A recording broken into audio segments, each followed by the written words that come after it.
how would you like to achieve your first million? And today we have Jim, CEO project. So Jim, tell us, what are the 5 steps to make your first million? Welcome to Unstoppable Podcast with Harry Sardinas, inspiring conversations with influential millionaires, investors, thought leaders, entrepreneurs who are making a massive difference with their innovative products and services, and sharing the challenges and wisdom of how they sold their first million. Hey, Harry, thanks for having me. If you're starting a business and you want to get to $1 million of revenue, there are a couple of things I think you need to contemplate. And, funny enough, it really, you can go learn this every day of the week by watching Shark Tank. So the first thing you have to do is have a prototype, right? So an idea and a prototype.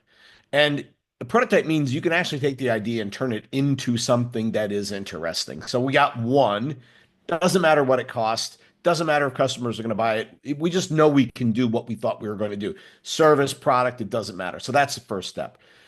The second step is to sell one of them to somebody, anybody, doesn't matter who it is, right? And prove that the product can actually be sold, that somebody will buy it.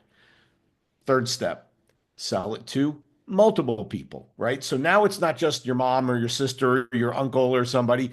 There are 10 or 50 or 100 people that bought whatever you do, legal services, product, whatever. And then we go to repeat purchase, right? So now we have enough people that can buy it, and they buy it again and again and again. That's the foundation of a successful company. One of the things I talk an awful lot about is recurring revenue. And that this example here is repeat revenue. But if people continue to buy from you on a regular basis, so imagine a business that has $500,000 of revenue year one, but everybody buys again. Well, to grow, I need to go find some new people, but those 500,000 come back automatically. So the idea of repeat and recurring revenue is step number 4. And then step number 5 is to make sure that the profitability, now this should be by design, but the profitability of the business is sufficient to support its growth. Meaning the margin is fairly high. I would say over 50% is ideal. And your costs are moderated so that as you begin to grow, the cash from your sales of product fund additional growth and additional product development. So I think if you follow those 5 steps with something that enough people want, you can work your way to $1 million. It may not be fast. A lot of people run into somebody, oh, they got $1 million of revenue. You go, oh my God, he's overnight success.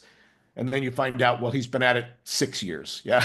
That happens all the time. So this doesn't always happen quickly. We read the stories about they made it to $1 billion in 5 years. I mean, that's purple unicorns. Most people, it takes good hard work and just using that model I indicated and repeat, repeat, repeat.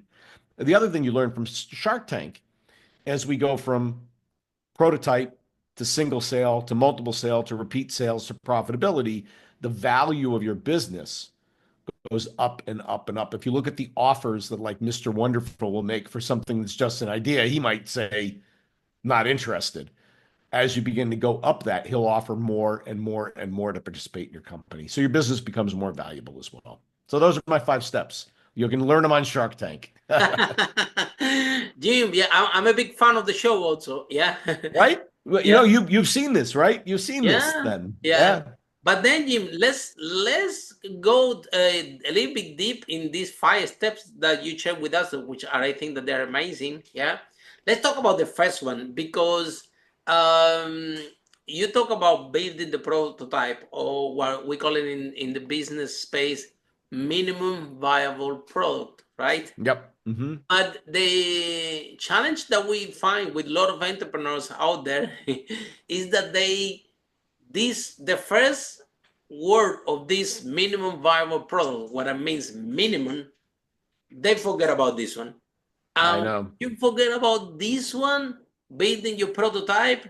Now, people start to develop this software. They're gonna change the world, and it's gonna do everything in the better place. So they develop this green saving energy product that will save the world out of is which help us to save a lot of money in the energy bills, right? So you build this Yep. fantastic product that's gonna change the world, and then now you mortgage your house, you remortgage, you ask money for all your friends and family, you take everything you have, yeah, and so it's not minimum viable product anymore. It's an elephant, yeah, Yeah. Yeah. without listening the market, without even selling one, because the most entrepreneurs, they are product centered, so they love the product and they want to put time, energy, and effort in that product. Yeah. So, what tips do you have for people building prototypes out there that or entrepreneurs that they usually miss, especially in the tech space, which Mhm. is really expensive? Uh, the word minimum viable product, the minimum goes out of the equation, and then the thing start to become difficult. Yeah, we used to have a phrase for this. I've run software development organizations. Oh We called wow! this the we called this the God box. All knowing, all powerful, all seeing. You solve all problems. You go, look, we don't have the money or time to build the God box. The way I think about minimum viable product is underwritten marketing. So I want to get out there with anything, the minimum thing I can sell so I can begin to get some revenue. What's cool about that is as you get in the market, people will begin to give you feedback. They'll go, oh, I like this. I don't like this. I 100%. I wish it had this. Boy, it'd be much easier if I didn't have to click 5 buttons. Can you do that? But by the way, they're paying you because they bought the product for for that market research. So, like, if I have a choice between somebody paying me to do my marketing and my research versus not, well, that seems like a really easy decision to me. The other phrase that we early in the well, let me go back. I had a friend who was starting a business and new to it. He said, Jim, what are the three things I need to know in starting my business? I said, look, number one rule of starting a business is no matter what, you cannot run out of money. If you run out of money, the music stops. That's the end of it. And you talked about mortgage your house and put all the money. I mean, that's a formula to run out of money. But don't run out of money or you go out of business, and that's the end of the story.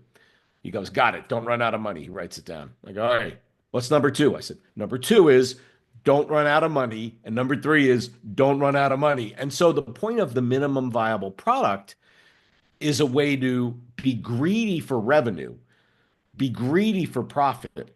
Early, early, early, early. Don't wait for profit. Don't wait for revenue because if you do, you're going to run out of money. And so minimum viable product ties to all of that survival of the company, the amount of capital required to get to revenue, and they all go together. So people miss that it's underwritten marketing, that they're massively increasing the risk of the business by trying to build the God box as opposed to the minimum product.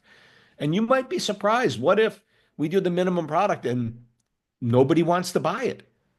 Wow. Thank God we didn't put another $1 million into it before we found that out, right? Absolutely. So, yeah. So, I'm a big fan of minimum viable product for all of those reasons. Yes, and I'm glad, Jim, that you shared this vision because the other day in this podcast, yeah, we already interviewed with 500 millionaires, right? And one of the guests asked me, Harry, what are the fastest way from point A to B? And I'm saying the straight line. And the guy told me, no, no, no, Harry, it's the path with less resistance. Think about the river, right? And exactly, Jim, look how beautiful what you just described, how beautiful, how amazing it will be if you have a minimum viable product, then you find this client that is Hmm. paying you for your product, but also is giving you feedback. It's reshaping your product. From everybody that I interviewed so far in this podcast, no one had come yet telling me, Harry, you know what? The product that I designed exactly how I designed it, it was exactly what the clients wanted, and I make a million. Yeah. Which I'm Yeah. still waiting for this story. It hasn't come out yet. I don't think it's gonna Yep. happen. Yeah, I lost hope already. Yeah.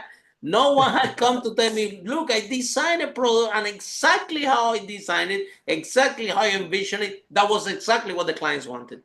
Because Hmm. at the end of the day, it's the market who shapes the product. I always share this story, Jim. When we run my property business, yeah, that we sell 5 million in London, right?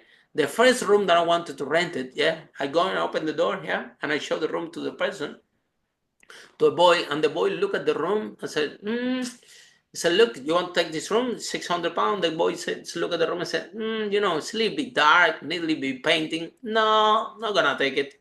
So then I go there to, something similar that here in the US, you have Home Depot over there, they call it B&Q. So Yeah.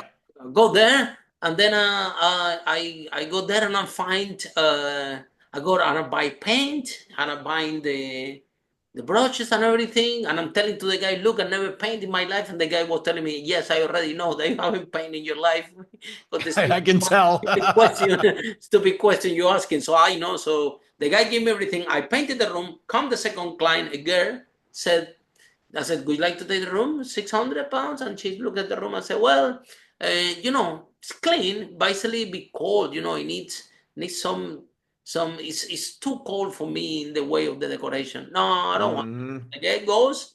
The guy leaving one door. I'm shooting to IKEA, and I bought these duvets that they were red, pink, and orange. So you cannot get something more warm than that. Yeah.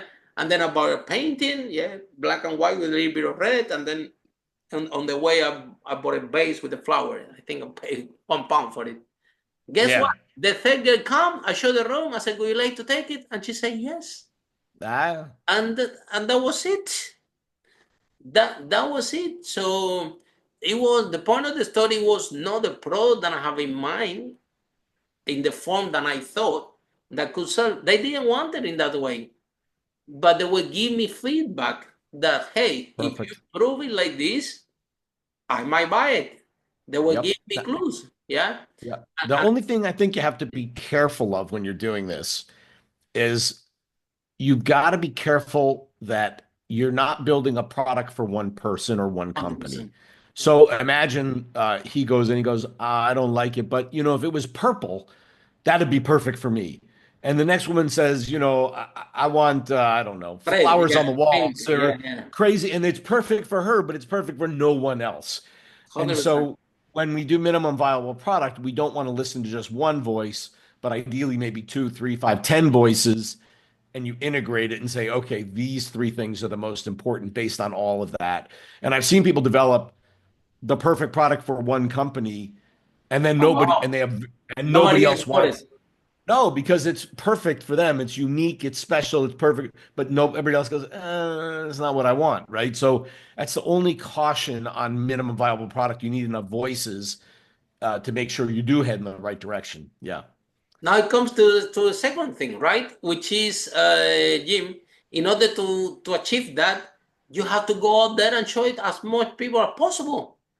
Yep. Because this is how you avoid exactly what you just describing. Because if somebody comes and show it to only one person, and the person say, okay, I want it in this form, and you don't realize, you don't really know what the market wants. Like, for example, this room, like this sample that I'm giving you, I mean, three people saw the room, right?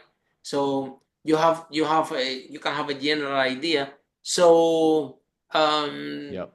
But to I think Harry, within that, you have to be comfortable that the product isn't for everybody. So part of what defines us is who we are no good for. There's a great story I heard the other day about a ski resort in Utah in the US. It's called Snowbird. Very steep, very aggressive, powder snow. You have to be a very good skier to go to this place. wow. And what happened is families would go to it with young kids and they would give it 1 star. Horrible, a horrible review. They go, this place is horrible. The marketing person was smart, really smart. He goes, and he began an ad campaign around 1 star reviews.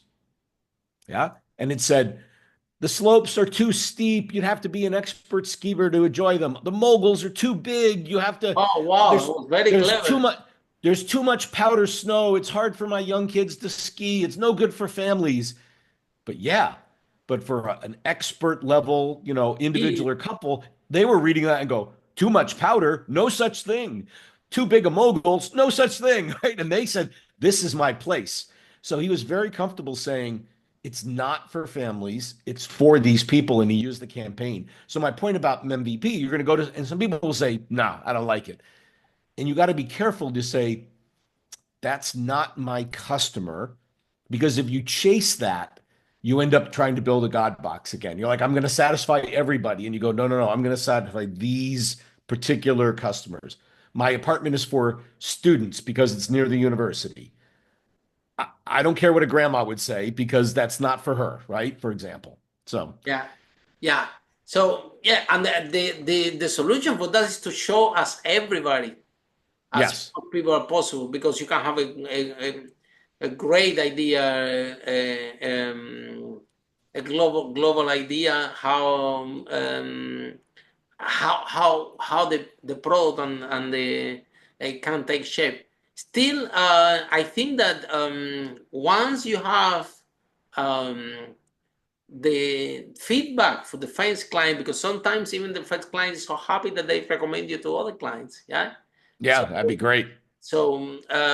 exactly like you said, is they are paying you for giving you feedback to tell you what they want, and this is beautiful. Now, Jim, from the first client to have multiple clients, now is a different different ball game. Now, if marketing, sales um, goes into place, yeah, Yeah. and Yeah. so why we seen a lot in tech, right? That's most of the time the CEOs, the founders can be software developers. They created that software, right? And they're way too far from marketing and sales, right? And Mhm. they sometimes they see they might have the wrong assumption that is easy. The other thing is like this, Jim. You know that a lot of people come to 1 out of 5 people from this podcast, 105, 106 people that we interview, they are tech entrepreneurs, right? So Yeah. Yeah. people might have had the wrong assumption that, wow, I can make millions really easy in tech. And we only hear the story, those on the won the battle. We haven't heard the story of the 98 that trying to accomplish this, and they couldn't down the line.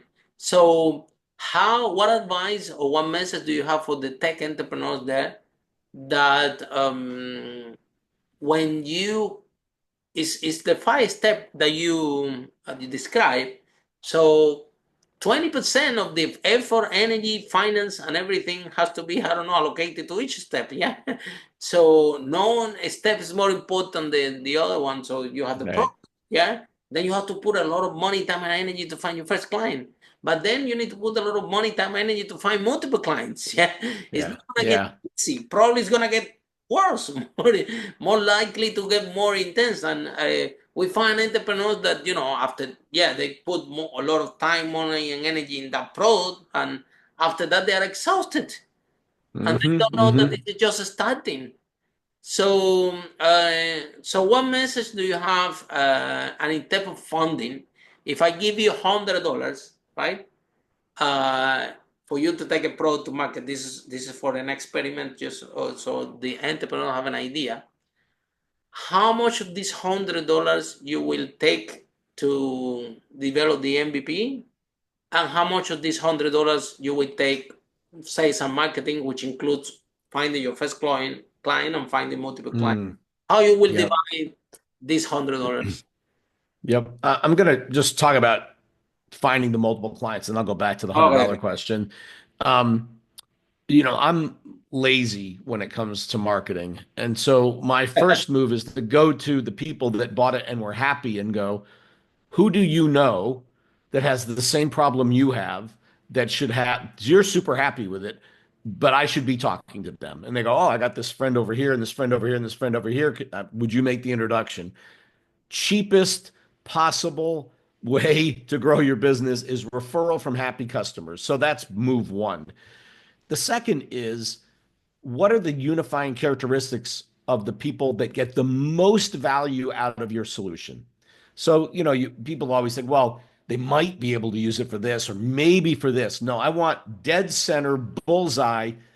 If they'd be crazy not to use the product for this problem. If they've got this problem, they should buy the product, no question. That's where you go first. So people try to throw this big net. Well, I'm going to throw it over the maybes, the kinda, the sortas, and the unlikelies and try to get as many as I can. Wrong way to think about it. You stay in the center of the bullseye with the people that you would say, if I show this to them and they have this problem, they'd be insane not to say yes. That's where you go first. That's how you build momentum. That's how you get revenue going. Then you move to the second ring of the bullseye of the like, well, maybe, right? Because the yield is going to be lower, the effort is going to be higher, the cost is going to be higher. And when you're conserving my $100 you're going to give me, I want to make it go as far as it possibly can. So I do the easiest possible thing. I don't do the hard thing. I do the easy thing. And people go, well, that's lazy. I go, yes, it is. And that's okay. Be lazy. So I'd say, It's cost effective though. yes, it is. That's the whole point, right? Remember, Absolutely, because you out of the $100 now you have more funds, right? rule number one, don't run out of money, right?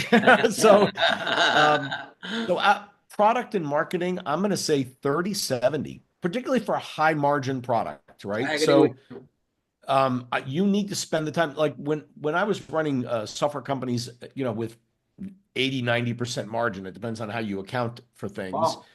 But yeah, no, very, very high margins. We would spend consistently 20-25% of revenue on sales and marketing. Wow. So think $1 million company, you spend $250,000 on marketing. Well, but the next sale, I make 80 cents on the dollar. Why not? Right? It's a good deal. Absolutely. Yeah. Particularly if you keep the customer for 1 year, 2 years, 5 years, 10 years, then it's an amazing deal. So, I invest 25 cents and let's say they spent, and I make 80 cents for the next 5 years. Like you're an investor, like I will Mm-hmm. give you all my money if you can do that for me, 100%. right? 100%. Yeah. So you can spend a lot on marketing if you have a high margin product. Now, if you have a low margin product, where it's 10 or 15 or 20%, like distribution or retail in some cases, you can't But it spend as becomes much. hard, Jim. It becomes tough. Well, Uh, but that's the first thing when you're coming up with your idea, come up with something that's high margin. Very good. Don't Very ever good. go into a low margin business. It's a bad Very, business. very good. Very good. Like, for example, Jim, yeah, now let's talk about tech, right? Tech is Yep. expensive, and you do have experience, so that's why we are extending this, right? Um, so, software developers are expensive, right? I don't know. It costs money. So if you have a product that it doesn't have like you describing like a 90% margin, a huge margin, and even look at you with 90% margin and you spending $250,000 in marketing, which and sales and marketing, which I think that is something realistic. Yeah. Yep. And I think that to bring a product to market, especially in tech, this kind of the budget, the minimum that we're talking about, because there are big competitors and they're strong, yeah, and very powerful company with bigger budgets that we have, right? So, Yeah. the problem starts there, Jim, because if you have a tech product with low margin, then you need to allocate exactly as you say, maximum 10% to marketing and sales, and then you are in an uphill battle that Mhm. that uh, very difficult to win. Almost. 100%. I think alongside your minimum I like viable your tip. I product. like this. Brilliant. This is a brilliant message for the entrepreneurs. You're in tech. Do something. Find a way. Because that's the other thing, Jim. Sometimes the tech entrepreneur they can pivot the product. They have a product that maybe doesn't have high margin. Maybe it's a product they're in love with, but they can, I don't know, do software as a service, do something in a way that they can increase the margins. Uh, Yeah. this is a good way to go because now the business model becomes sustainable, correct? That's it. I ran one fintech company, and Wow. yeah, but with low margins. This particular company had low margins, and it was incredibly hard to grow and make money in that company. Incredibly hard. And And so, customer acquisition is expensive, especially if it's yeah, direct to consumer, even B2B also. yeah, it was a B2C model, so you have to Oh spend a my lot of God. money. Yeah, and Oh low my. margin. It's those two things don't go together. Almost impossible. So tell us So how you manage. I How you manage to make it work then? Tell us. well, I didn't. That Yeah, one went out of business, unfortunately. Yeah, no, yeah. I'm not a magician. I'm sorry. Absolutely. Yeah, that's what we are discussing. And then, Jim, I'm glad we're having this conversation because if we put a tech product out there, but we are not 100% sure that we can have like so in your expert opinion, Jim, margins until which margin do you think is sustainable a tech product? 80%, 90%, in your expert opinion? In a very technical product, because don't forget on an ongoing basis, I might spend 20 or 30% in marketing. So I've seen even 40% spent on Yeah, me marketing for too. Woo, software. me Yeah. too. Very common You're actually. you're also going to have to spend 20, 25% on product development because tech moves so fast. You have to keep investing in the product to keep it relevant. So now I got 40 plus 25, 65%. Let's say I have 15% overhead, which is thin. That's 80. So the product, so what I do, I know 40, 25, 65, yeah, 80. So you need to have 90% margin in that case, right? If you have 80, you could only spend 30% on marketing to make 10, and you're only going to make 10%. I mean, or maybe 15. It's not a really a profitable business makes minimum double digits, and it should be closer to 20. 15 to 20 is an ideal level for ongoing profit because then you'll have the cash to Mhm. reinvest in the business to grow it, and you can maybe flow some to your investors as So well. to sum up, Jim, it has to be 90% margin. 80, 90, and 80, and you 90. and you and you manage your marketing spend down if it's a little lower. You have to. Imagine a 30% margin product. Like you can't spend much on marketing, you can't spend much on product No, development. You have this to have really thin doesn't overhead. it doesn't add up. It's Yeah. well, it's no fun to run. I'm gonna tell you, it's no fun. So Yeah, it's exhausted. Yeah, exactly. Even Jim to getting 80% margin is still you are in the like in the limit, right?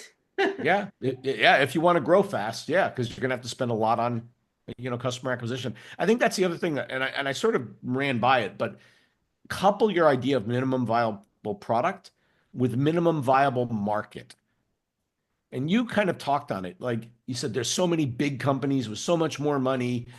Yeah, we don't want to compete with them. What we want to find is a little teeny market that they don't care about, a $50 million market.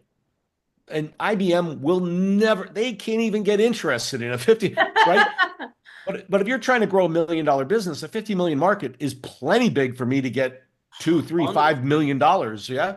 So you find the minimum market I could get away with that I can serve amazing, and you win that market. And then you don't compete so much with the big guys because they need to find a $500 million market or $1 billion market. It's the They're not only way to, interested. Yeah, it's too no, stupid. exactly. So that's the trick. You fly under their radar with minimum viable market and minimum viable product, and you can escape some of those pressures you were talking about. Any tips to find this minimum viable marker?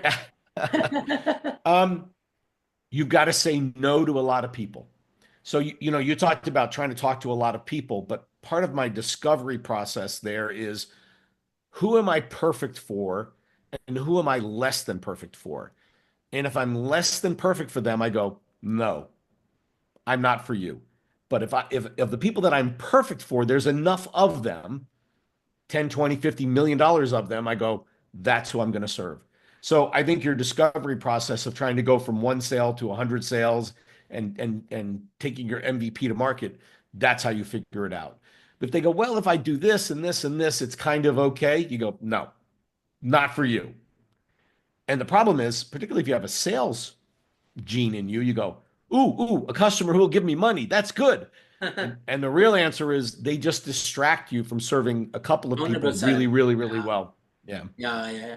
And then, Jim, now moving from that, let's say that we tap this minimum viable market, Yeah. Yep. Yeah. If we tap into this minimum viable market, um, the next step is market penetration. Yeah. Yeah. And this is Yeah. how things become really difficult. Yeah. Because now you are started to show yourself a little bit, and probably a big giant will notice you. Yeah. And because now you start to take market share from them, and this is challenging. So what tips can you share with our audience how to go from this minimum viable market to get market penetration in a Yep. sustainable way? Because now you don't have the advertising budget that the big giants go. So it would be a good idea to find another minimum market inside this. No. No. Or how will be this You process? you want to my back to my point of who what group of people do I serve and can solve their problem better than anybody else? And those are the people I want to talk to. That can be referral, it can be digital, it can be white papers if we go into their conferences. But one particular kind of problem, if I solve that and I go find those people and talk to them, and the trick I think in making your marketing money go furthest is if you could ideally not talk to anybody else. It sounds weird, right? You go, well, marketing, I want to talk to a lot of people. No, I want to talk to the people that are most likely to buy my product, make sure they understand how I can solve their problem better than anybody on the planet. And if I only talk to the 5,000 people or companies that I solve that problem better than anybody, and I don't talk to, that's perfect marketing for me. No waste. Mm. That's my strategy. So I talked about referrals. And then digital is the most cost-effective way to get to those people. Now, what's interesting, we at this level, we're very big on retargeting. So Very if you can find the emails of those people, you can use LinkedIn and Facebook to retarget them. So your ads show up, your information shows up all the time. You feel big to those people that you care about. Everybody else on LinkedIn doesn't ever see your stuff, 100%. right? And you don't care because they're never Of going to course, buy anyway. of course. So that's a big trick for us on leverage and looking big to the people I want to look big to, and to everybody else, I'm non-present. So retargeting is a really powerful technique in our book. But also, Jim, you talk about something really powerful, which is referrals, right? Now, here's the thing, yeah. Uh, in order for you to get referrals, you need Yeah. to provide an excellent experience for your clients. You have to do a good job, and if the company this is the only way that the company will survive anyway. So sometimes startup founders or entrepreneurs, they miss this step, right? Even you have your first client. Oh, this is my product, but the first client want this. You know what? It is sometimes it's no big stretch, just a little bit. Yeah, not too much deviation. Yeah, but no, no, no. I only gonna give you this. You buy if you want, and the rest you have to find another person. I'm not gonna do it, and then the whole experience for the client becomes like this, and then you missing the biggest potential, which is referral. Those lawyers, Jim, that sometimes I spoke with them and I say, oh, how you find the clients? And they say, no, all my clients come by referral. And I'm like, wow, you guys are great lawyers. You create a great experience. You are amazing, because if all your clients only come by referral, all of them, Yep. you Yep. guys, that say that you are giving an amazing service, an amazing, because otherwise this doesn't happen. Yeah. Yep. Now Well, let's think about this in terms of number, James. Yeah, like I always talk about Amazon, right? Because Amazon, without us noticing, this is what they did. They focus in the client and the client experience. And maybe you don't remember, Jim, but probably the first time that you knew about Amazon, it was not in Google. A friend yeah. told a friend told you, Jim, you want to buy something? Look, there is this website. Don't worry about it. You don't like it, you refund it. Then it's arrived fast. Don't worry about these people. It's so good. Just go there. And then you went there because friend told you bought something. It arrived. If you have any problem, they fix it quickly. And now you're like, wow. And look at it. It's one of the biggest companies in the world. Just Yep. by this model, that's what they did different in the dot-com that everybody else. That's why they were the only ones survived. While everybody was taking all the millions, money, and resources to acquire strangers and to bring strangers to the business and don't care about those one who bought, about the experience that those one who bought, they are all gone. And those Yep. that say, okay, you know what, I have little money, everything is collapsing. You know what? Let me retarget, let me do appreciation to the people that bought, let me create a great experience when they buy again. Let me focus in these people that already have the relationship with me to make an amazing experience. Guess what happened? The referral uh, emerges spontaneously because when you see a good movie, you go and tell your friends. Yeah, yeah, yeah, And yeah. who is good? Yeah. So why, Jim, do you think that we spend so much money, time, effort, marketing, energy, budget, bringing strangers and strangers and strangers, new people to our business that we don't have relationship with, to sell our product? We spend 80% of the money, and then with the people that we already have there, well, they like the product, they like it. If they buy again, well, don't worry. And they already buy. We don't care about these people that already are inside the system and they buy from us. Hmm. Basically, this is no priority. Priority is to grow, to bring new. Yep. So again, I'm gonna do the exercise for $100. Yeah, so I give you $100. How much you will spend in customer appreciation and to enhance the experience and to build a relationship with people that already bought from you, and how much do you spend in bringing strangers to your business, which is expensive, and they don't have a relationship with you. So how you distribute this $100? Yeah. So, I actually wrote a paper about this, Oh scholarly wow. paper about software as a service companies and the importance of relationship in renewal. So, if you're running a software as a service company, a SaaS company, the key thing to make that a good business is retention. You don't want to lose your customers. Once I've spent the money to win them, I want to keep them forever. And it turns out that it is not the technical matter that causes them to renew, it's the relationship. And that's things like agility, responsiveness, personal relationship with people. And you're like, the engineers in the group go, that doesn't make any sense. The product's amazing. I don't need any of these things. You go, no, no, actually, these are really, really important. So I would do a third on customer acquisition because you do need to renew because you will lose some people. Yeah. A third on engineering an amazing customer experience.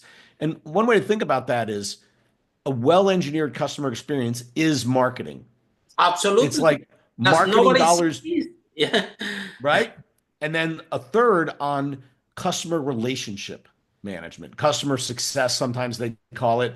But I Customer would want to I appreciation. want to demonstrate agility, responsiveness, flexibility, relationship.